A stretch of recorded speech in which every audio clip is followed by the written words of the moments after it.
เสียง บทเรียนวิชาภาษาลาวชั้นประถมศึกษาปีที่1สำหรับนำใช้ในบทเรียนฝึกเว้าภาษาลาว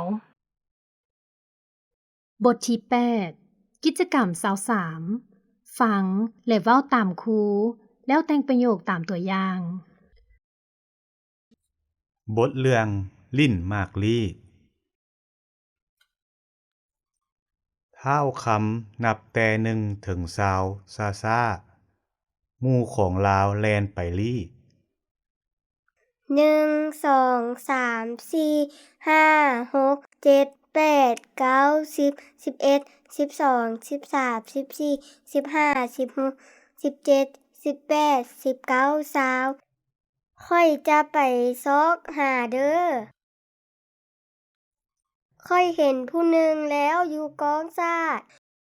เห็นเจ้าแล้วข้อยเห็นผู้หนึ่งอยู่ข้างไหน้ำแล้วเห็นเจ้าแล้วไดข้อยเห็นผู้หนึ่งอยู่ในกะตาอีกแล้วเห็นเจ้าแล้วอีกผู้หนึ่งอยู่ไสเด้น้อ